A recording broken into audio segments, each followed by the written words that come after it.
Yan, good morning po mga kababayan at naririto po tayo sa Baseco. Bali ngayon po yung araw ng Memorandum of Agreement MOA. Dito po mag-sign mamaya sila Secretary Roy Simato and with Mayor Isko Moreno and other officers. So naririto na po yung mga Estero Rangers, no? Nandito rin po yung mga taga DPS, okay, Beach Warriors, DNR, Estero Rangers. Sila po. Ayan sila,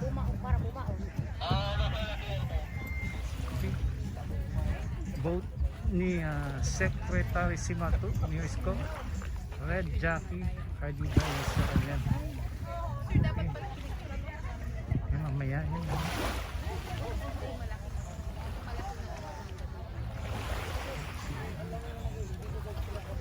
So antay-antay lang po tayo mamaya para sa event po ngayong araw. Okay, dito na po yung pinaka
Please welcome with your warmest applause the Honorable Mayor of the City of Manila, Francisco Yorme Isko Moreno.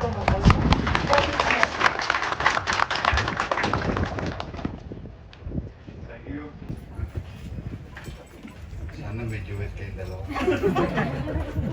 Sa ating pong minamahal na Sekretaryo Roy Simato ng DNR at ang ating representante on behalf of the Secretary, Attorney Mitch Cuna na Undersecretary, Attorney Jonas Leones, Undersecretary for Planning, at ang Regional Director natin, Jacqueline Kaangkan,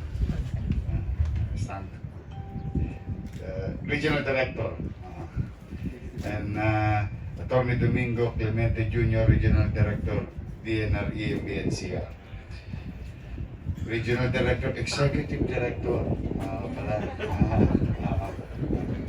At sa ating Vice Admiral, aplikante, at 10 ng mga kasamahan sa Philippine Coast Guard. Ako yan ang lagi kong paborito, yung Philippine Navy at saka Philippine Coast Guard. Ano lang, side story. Dahil sa wing seaman ako. Pangalan ko, ang pangarap ko, maging seaman. Kasi sa Tondo, nandiyan sa kapila. Pagtawid mo. Nung araw, kapag mahirap ka, dalawa lang ang pupuntahan mo. Sa lalaki. Sa babae, pag mahirap ka, punta ka ng Japan, yayaman ka. Sa lalaki, dalawa lang. Mag-Saudi ka o mag-seaman ka. Kaya ako gusto ko seaman. Kami, mga magkakababata, gusto namin maging seaman talaga lang. Maraming naging seaman sa amin. Si Mandurukot nga lang. Ayun, nakakalawit na lahat. Kaya paborito ko ang Navy at saka Coast Guard. Dahil, pero gusto ko kasi maging kapitan ng barko. Akalain mo, ang Diyos talaga, maraming pamamaraan, no? Ngayon, kapitan ng Maynila pala, no? Kaya gano'n na lamang ang pasalamat ko sa Diyos. Sa ating mga iba pang opisyales, DNR family, at sa lungsod naman ng Maynila, ang aming DPS, Director Kenneth Amorao, sa po ng mga kasama namin sa DPS at lalo na yung ating mga USEC, yung marami tayo rito, talagang itinalaga. Walang ginawa yon araw-araw. Walang ginawa. Basta doon lang sila. May basura o wala. Meron tayong Estero Ranger, meron tayong Baseco Ranger, Warrior, saka Mandaragat. So 3 area, in our own little way, itinilaga na natin. Kaya ngayon, magaang trabaho ng Baseco Warrior. Kasi wala na silang pupulutin basura. Maraming salamat sa mamamayan. No? Sapagkat yung basurang nandito ay dala ng tao, hindi ng kalikasan. That's why, ipinagpapasalamat ko sa mga taga-Baseco o chairman at mga kagawad. Pasabi sa ating mga kapitbahay dito. Maraming salamat. Na unti-unti na silang nagdidisiplina. Sinabi ko sa inyo lagi, since day 1 nung maging mayor ako, di bali tayong mahirap, ayoko maging dugyot tayo. Mahirap na nga, dugyot pa. Let's bring back dignity to life. Lahat ng tao may kanya-kanyang partisipasyon sa lipunan. At hindi naman din tayo nakakapamili kung ano ang katayuan ng ating magulang. Ngayon po na taon, nakahirapan ang nakamulatan natin, hindi natin kailangan maging madumi. Pwede tayong maging malinis at bumuo ng maaliwalas na komunidad. As you all know, marami na nagdaan. Tama po si Atty. Mitch, si Yusek Mitch. Marami na nagdaan dito. Dami na. Ang dami na rin mga okasyon dito, pulot-pulot. Madami na rin pulot-pulot dito na okasyon.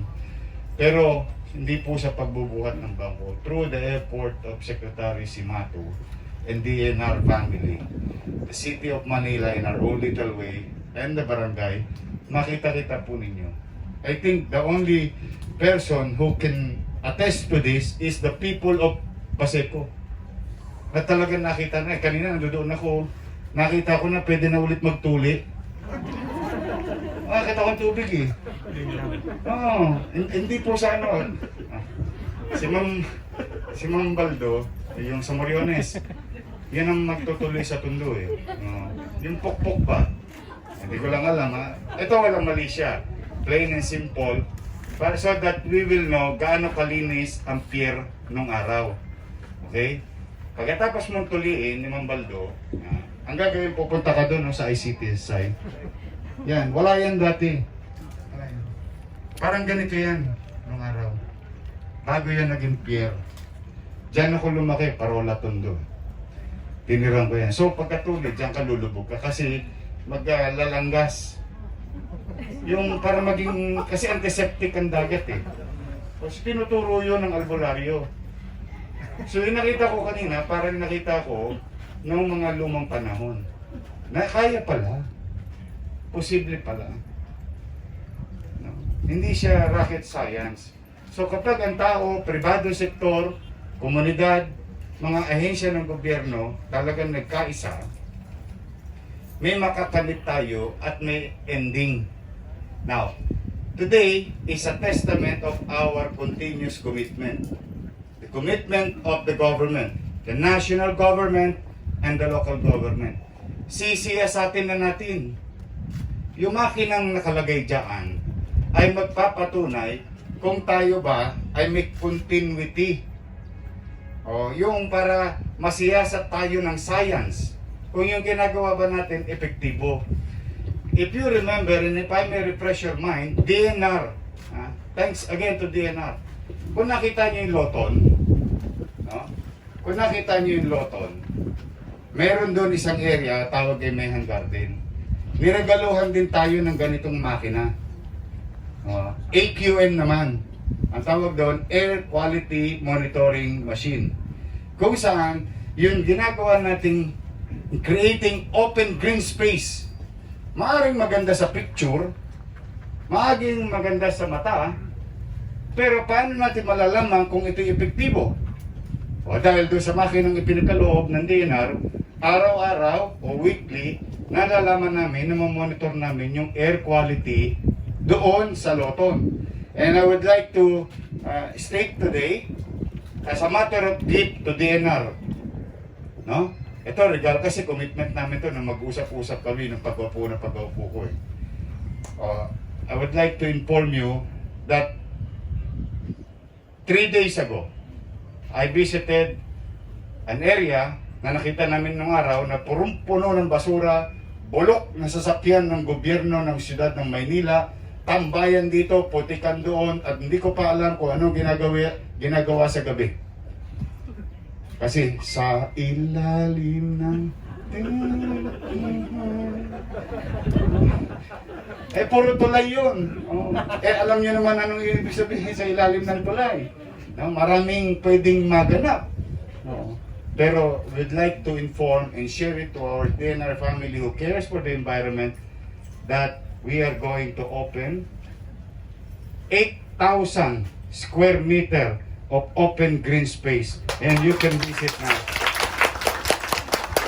An additional open green space, almost a hectare of space. You can visit, and we call it the hidden garden.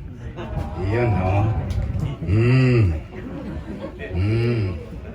Pagkagaling mo ng Mehan Garden, pababa ka ng Loton Underpass. Yung gitna, pag-akyat mo daw may butas towards post office. Yung dating dugyot na yun. Yung lugar na yun. Okay. Total, nandoon na kayo sa Cartilla. O nandoon na kayo sa Mehan. O di dumiretso ka na doon, pababa. Tapos akyat ka doon sa gitna. Makikita, hidden garden. On top of that, we will dedicate to the people of Manila about a few thousand of new vertical garden via Loton again.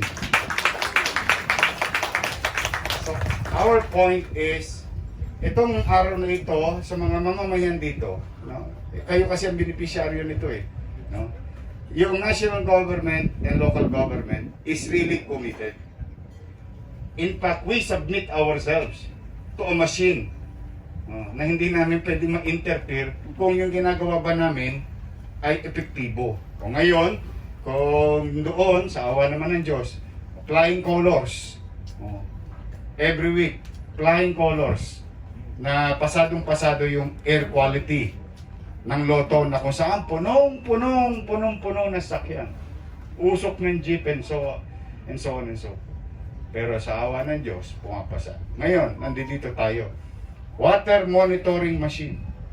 Titingnan natin kung yung ginawa dito at gagawin pa ay epektibong mapalinis ang tubig ng Manila Bay. Now, let me be clear about Manila Bay. This is what you call portion of Manila Bay. Kasi Manila Bay is composed of so many provinces on the west and the south, and so many provinces in the north. Even including some Metro Manila City. Ito yung portion natin. Yung portion natin, tukdin natin. Yung lugar natin, maging responsable tayo. So, gusto nyo ba na patuloy na maging malinis ito? Gusto nyo itong ganito ito? Then, DNR and the city government cannot do it on its own. Philippine Coast Guard cannot do it on its own. Mas magiging effective kapag yung utaw, wala naman siyang responsibilidad sa taong bayan, pero naging responsable siya sa kanyang kapwa, may malasakit siya sa kanyang kapwa, responsibilidad, naging responsable siya sa kanyang komunidad. Tingin ko, lilinis ng lilinis ang tubig dito. At ako na nagsasabi sa inyo, o kaya i-GMG nyo na rin kung di pa kayo naniniwala sa akin. GMG, Google mo, ganda. Ang pinakamahal na lupa sa buong mundo ay may body of water. More so kapag ikay nasa tapat ng beach. Yan ang pinakamahal na lote sa buong mundo. Baligtad sa Pilipinas. Pag may tubig, may matutusukan. Kaya, we dedicate this to you. In fact, maya-maya bibisitahin ko yung ginagawa natin ditong townhouse. No? So, kaya kayo mga kababayan, hindi kami titigil mamulot ng basura. Magkakakulani kami, nakakapulot ng mga tinatapon ninyo kung saan. Pero check ako, magkakakulani rin kayo ng kakatapon. Dahil it's either mag-give up, ang gobyerno o mag-give up kayo ng bad habits. We will do and take that path. Walang tulugan. Wanto sawa to. Hanggat ako ang mayor ng lungsod, hanggat ako nasa pamahalaan, this area will not be utilized for self-propagation only. We will put things in right perspective. Hindi ko hayaan naghahasain kayo at gamitin ang kahirapan ninyo para lang sa politika ng iba. This is a serious matter. Wala na kaya kayo nakita ang gobyerno rito, halos buwan-buwan nandito. Nung araw kapag may balita lang napunta dito.